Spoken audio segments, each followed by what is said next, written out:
देख रहे हैं जस्टिस 24 न्यूज। मालाडपुरम में शिवसेना नेता वैभव भरटकर द्वारा दिवाली पर महिलाओं को साड़ी वितरण।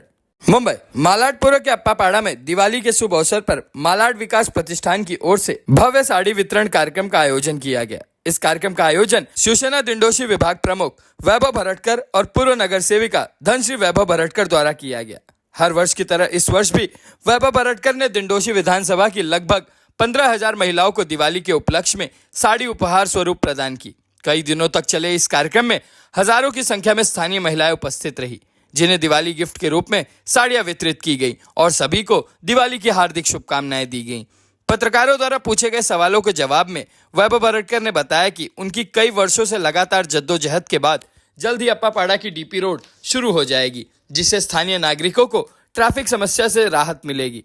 साथ ही मालाड क्षेत्र में हाल ही में हो रही आग की घटनाओं पर भी पत्रकारों से उन्होंने चर्चा की।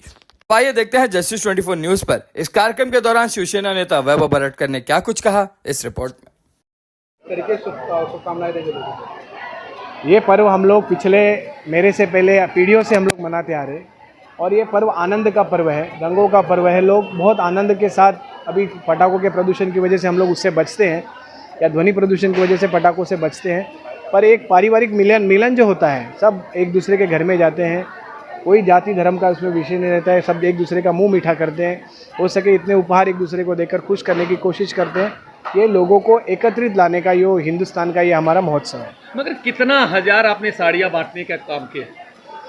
देखो, गए साल तिवारी जी ये साड़ी का अभी मेरे को कोई फेसबुक पे भी सवाल पूछते हैं कि आप इलेक्शन की वजह से आप साड़ी तो नहीं बांट रहे, पर आप सब देखते हैं पिछले 10 सालों से ये उपक्रम चलते आया है। हम लोग माता जी की सेवा करते हैं तो वहाँ पर माता जी की झोली में, मतलब कोई ओटी, हम लोग में मराठी में कहते हैं, ओटी भरने के लिए 50-100 साड़ी लोग देते, तो हमारी कार्यकर्ताओं में उसमें वाद विवाद हो जाते थे।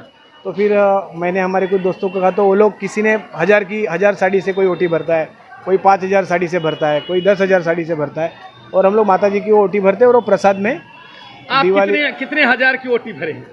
मैंने 15,000 साड़ी हम लोग इस बार बांट रहे हैं। मगर विपक्ष ये कह रहा है कि इलेक्शन को देखकर मतदाता में जो महिलाएं वोट देंगी उनको साड़ी बांटने का काम कर रहे हैं, घर घर पहुंचाने का काम कर रहे हैं। तो नहीं, मेरा कहना विरोधकों से है, वैभव भरटकर 15,000 बांट रहे हैं, आप 30,000 बांटो, उनको किसने रोका है? 30 साल से आप भी विरोध में ही हो ना, किधर तो थे आप भी, आपके पास भी तो कुछ है, तो आपको भी देना चाहिए। वैभव 15 देता है तो तुम 30 दो, 50 दो, लोगों तो कुछ तो दो, तुमको देने को किसने मना किया है? आज हम लोग, हमारी भावना है कि हमारी माता बहनों को एक छोटी सी मदद हो जाती है, खुशियों में उनके हम लोग सम्मिलित हो जाते हैं, इसके लिए पिछले 10 सालों से करते आ रहे हैं।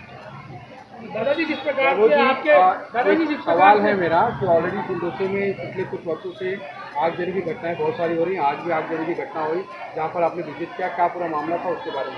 देखिए, आज की जो घटना थी वो लकी डेयरी में अचानक एक गोडाउन था, वहाँ पर एक टेम्पो वाला आया था जिसके रिवर्स होने की वजह से लाइट का बॉक्स फट गया और उसे शॉर्ट सर्किट की वजह से वहाँ पर वो आग लग गई। किंतु ये आग लगने की घटनाओं से बचने के लिए तो हमने मिनी फायर स्टेशन हमारे यहाँ पर शारदाबाई गोविंद पॉइंट उद्यान की छोटी जगह देकर उसमें से मिनी फायर स्टेशन हमने बनाया। सबसे पहली गाड़ी वही पहुँची और वो गाड़ी ने फायर फाइटिंग शुरू की। उसके बाद मैंने कंट्रोल को फ़ोन किया बाइकल्ला में, फिर वहाँ से ये सारी गाड़ियाँ बड़े पैमाने पर भेजी गई और ताबड़तोड़ 20 मिनट में आग को कंट्रोल भी कर लिया गया। किंतु आगजनी की घटनाएं डिंडोशी में हो रही है, ऐसा कहना ये नेचुरल कोई होता है या कोई किसी की गलती की वजह से होता है या और किसी वजह से होता है, क्या इसे कोई जानबूझ के करता है, ऐसे नहीं हम लोग कह सकते। मगर सर, जिस तरह से वहाँ पे एक कंपाउंड बनाया गया, जो 250 से 300 अवैध गाले बनाए गए, रूम बनाए गए और ज़बरदस्ती मैनेज करके शासन और प्रशासन को वहाँ पे सब सुविधाएं दी गई। अब पहले तो ओपन पे गाले बनाए गए, रूम बनाए गए, उनको पूरा सिस्टम का, अब उसको पक्का करने के लिए, वहाँ बिल्डिंग बनाने के लिए या सारी स्कीम लाने के लिए ये प्लान किया गया, ऐसा आरोप वहाँ के स्थानीय लोगों का। इस पर आपका क्या कहना है? देखिए, आरोपों का विषय नहीं है, विषय ऐसा है कौन क्या आरोप करता है, इससे अच्छा कौन क्या डेवलप करता है। आज उस एरिया में आप पिंपरीपाड़ा के विभाग में जाओगे तो आशीर्वाद सोसाइटी है, वहाँ पर भी एनेक्स उनका LOI आ चुका है, वहाँ पर भी काम चालू है। तो वो रोड खुलने के बाद उसके बाद पंजाब डेयरी का जो विभाग है, तो वो लोग भी चाहते हैं अगर उधर बिल्डिंग बनने होगी हमारे यहाँ भी बननी चाहिए।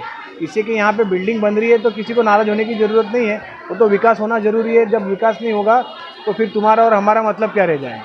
और यही बात अनधिकृत बांधकाम की, तो अनधिकृत कुछ है तो उसके ऊपर जिन्होंने तकरार आज तक की है तो उसके ऊपर कार्रवाई हुई है। वैभव जी, डीपी रोड का काम कहाँ तक है? देखिए, अब हम यहाँ पर 2 डीपी रोड खोलने जा रहे हैं। एक जो 120 फीट का रोड है और जो अपने हॉस्पिटल के बाजू से लोखंडवाला को जो ज्वाइन कर रहा है, ऐसे 2 एक्सेस हम लोग पूरा अप्पापाड़ा से बाहर जाने के लिए खोलने की कोशिश में लगे हुए हैं और तकरीबन 90% ये सबका काम पूरा हो चुका है। लोगों को नोटिसें बढ़ चुकी है, लोगों के घर अभी हमें कितना अलाइनमेंट में लेना है वो सारी चीज़ें हो चुकी है। केवल SRA से अभी PAP हैंडओवर लेते हुए ताबड़तोड़ लोगों को घर की चाबियां देकर ये रोड खोलने मगर का काम आपने तो शुरू एक ही होगा। डीपी रोड का बताया, दूसरा डीपी रोड कौन है?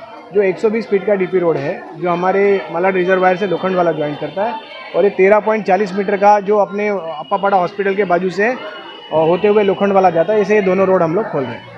वैभव जी, लोगों के दिलो दिमाग में एक असमंजस की स्थिति बनी हुई है। जो पात्र अपात्र लोग हैं उन्हें घर कहाँ दिया जाएगा, इस तरह से वातावरण? देखिए, हर चीज़ के लिए शासन का और कानूनन उनको जो क्राइटेरिया दिया गया है, 2000 की पात्रता दी गई है, 2012 की सशुल्क पात्रता दी गई है, उसमें बैठने वाले सभी। और हमें अप्पापाड़ा ऐसा 92-93 से बसा हुआ है, अनधिकृत होने का कोई इसमें चांसेस कम है। फिर भी अगर बीच में किसी ने कुछ कर दिया होगा उसकी पात्रता निश्चित करना शासन प्रशासन का काम है। विस्थापित करने को लेकर के कहाँ पर विस्थापित किया जाएगा? मेरा आग्रह प्रशासन से है, मैंने मुख्यमंत्री साहब से भी, उप मुख्यमंत्री साहब से भी निवेदन किया है कि इनका पुनर्वसन यहीं पर होना चाहिए। यहाँ से किसी को बाहर जाने की ज़रूरत नहीं, किसी को बाहर जाने देंगे नहीं। ऐसे ही पोईसर नदी में भी हुआ था, तभी भी वो लड़ा, बहुत बड़ी संघर्ष हुआ उसमें और मैंने लोगों को इसी बिल्डिंग में यहाँ पर उनका पुनर्वसन किया। और अप्पापाड़ा से या कुरार विलेज से कोई भी व्यक्ति बाहर जाने की ज़रूरत नहीं है, अगर ऐसा हुआ तो होने नहीं देंगे। Thank you.